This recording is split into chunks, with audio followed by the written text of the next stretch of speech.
Who's ready for some cookies? I am gonna make some oatmeal lace cookies today. Now you can make these all different types that you want, and you'll see recipes online where people will put in nuts or they'll drizzle chocolate over them at the end. You can also add in different spices, especially if you were making these for Christmas cookies. You might want to try even some pumpkin spice if you want, or just some cinnamon in it would be really good. But the base recipe is just butter, yummy butter, and brown sugar, some oatmeal, an egg, a little bit of flour, and a little bit of salt. So most of those are things that you could probably go into your cabinets right now and find. I'm gonna mix it up by browning the butter and show you how to do that. And then once you learn how to make brown butter in one recipe, you can always brown butter and then save that in the fridge. It stores really nicely in a sealed container for a couple weeks, and you can try it on all kinds of different stuff. It's a great thing to add to just some plain pasta.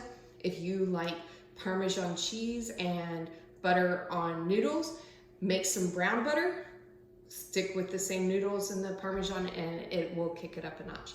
You can also do some brown butter and fresh sage in that same recipe with the noodles, and that will be so yummy. But for today, we are gonna make oatmeal lace cookies. So enjoy. The ingredients for these oatmeal lace cookies are super simple. It's a good chance you've got most of them in your house. The one thing that I'm doing that's kind of crazy is this yummy butter. I am a butter fanatic. I love butter from pretty much anywhere outside of the US, really, because most of our butter has a lower fat content. So the butters like this Finlandia imported butter just have a higher fat content than US butters. So I'm gonna try that, and we're going to brown that butter and get it to be an extra nutty flavor. Otherwise, I've got my oats and brown sugar. The brown sugar you can use dark brown sugar, or you can use regular brown sugar. All I had in the house today was regular brown sugar, so that's what I'm going with. You got a little bit of salt, a room temperature egg. My egg's hanging out in a bowl just so it doesn't roll around. This recipe can absolutely be made with gluten-free flour, and it's just a 1-to-1 replacement. But we're gonna get started with browning up this butter. You can make this recipe without browning the butter. It is not a problem. It just adds an extra nuttiness to your recipe. I'm melting my butter, and I'm gonna let it all get melted, and you can just swirl your pan. You don't really wanna scrape it at this point. Over time, you'll see the milk solids start getting browner in your butter, and you'll also see it starting to froth up, and that's some of your water evaporating off. So now you can see all those brown flecks. That's exactly what we're going for in the brown butter.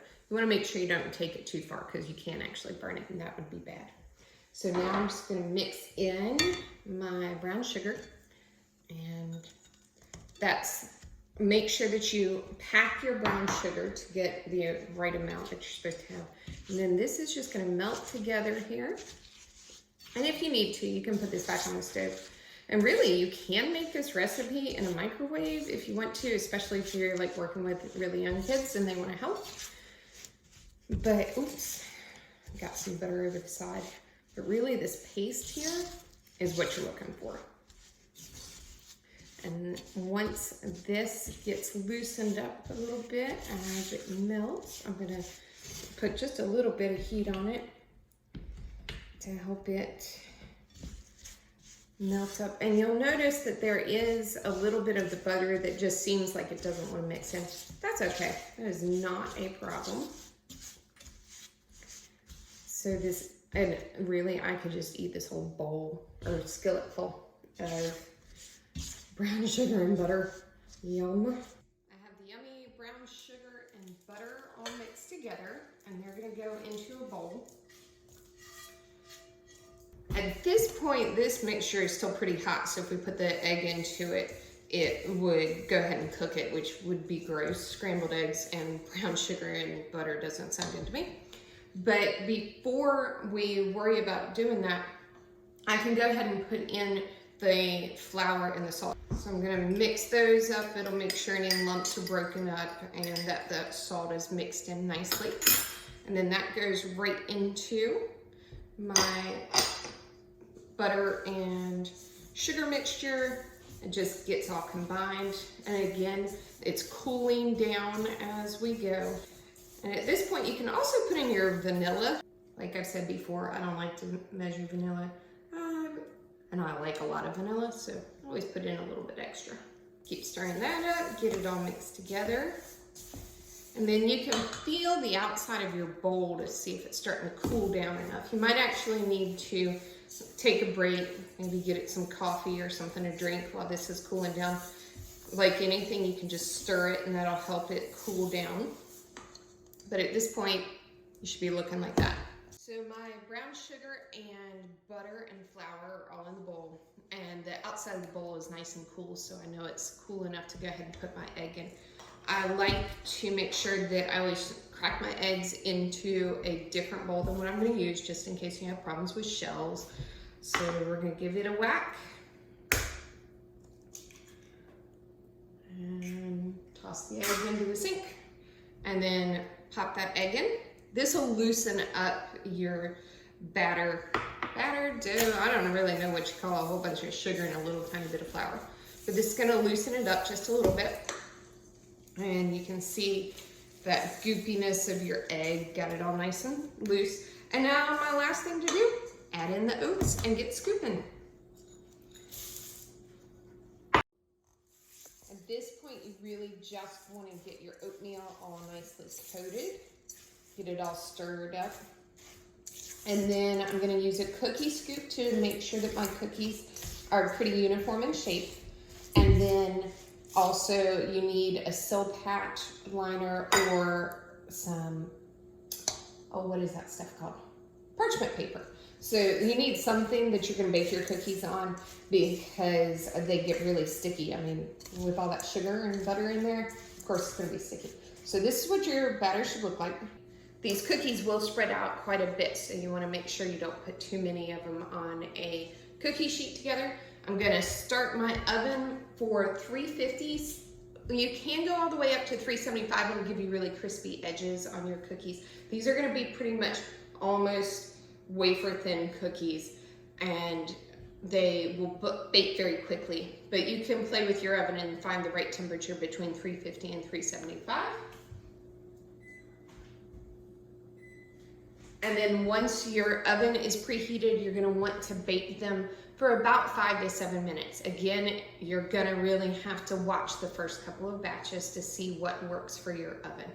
I have my favorite little cookie scooper. I've got this in 3 different sizes. This one happens to be exactly 1 tablespoon. Yes, I've measured it out in a tablespoon, poured it in there. So you know exactly how big I'm doing. You can also just make these with a spoon, just a regular old spoon that you use to get out little bits. Now, I recommend not putting more than 6 cookies on a sheet. Yes, that's going to take longer to get through all of your batches, but you can always go watch some TV, play a game while you're waiting. But I'm going to scoop out and scrape off the side of the bowl. So now I've got my scoop. Did not expect that to fall out that easily. I guess that's all that butter. But I'm going to put 6 of those, 3 on each side. And then I am going to flatten them out just a little bit to help them start spreading out. These are going to taste so yummy. I have my 6 cookies for my sheets. And then like I said, I'm just going to give them a little pat down to help them start spreading out. They will spread out on their own, I promise you that. These are not like those other cookies that I've been doing, trying to get them to not spread. These guys are gonna go. You really want to not have too many on the tray. My oven's still preheating, so I'm gonna go ahead and scoop another sheet. And just in case you're wondering, I did not use the oven that I said sounds like a rocket ship trying to take off. If you haven't watched my tour of my kitchen, check it out. You see funny little things that my kiddo wrote at school. And you get to see me very awkwardly show you my kitchen. I really just want to eat one of these raw. I don't think the oatmeal would taste that great, but the rest of it would. You're not supposed to eat raw eggs though. All right, these will go into the oven and we will be back for taste testing. I really wish Willy Wonka's smell-o-vision worked. I cannot tell you how yummy these things smell. You do need to leave them on the tray to cool for about 5 minutes before you transfer them over to a cooling rack. But like I said, they definitely spread out. So here are the non-baked, those are the baked. So these guys were in for 7 minutes at 350. So you'll have to, like I said, fiddle with your oven just a little bit and figure out how long they need to cook. But this is what they should look like. They could go a little tiny bit browner, but my husband said that when he was a kid, his grandmother would struggle with getting them that little bit browner versus going straight to burnt. These ones were in for 8 minutes. They've got more of a golden color, and I cannot wait to eat one of them. But they've got to cool just a little bit more on my sheet before I transfer them over to a cooling rack, and then we'll be... Look at these cookies. They are so yummy. You can see the back side. It's all kind of shiny looking there, and I can't wait to taste it.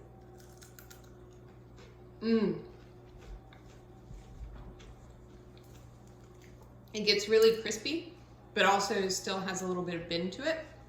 It's so yummy. Definitely thumbs up. My son said I didn't need to do a taste test. He said they were so good, they were all the way to his back. Good. So I guess that means these are cookies you've got to try. Nothing like a really yummy oatmeal lace cookie.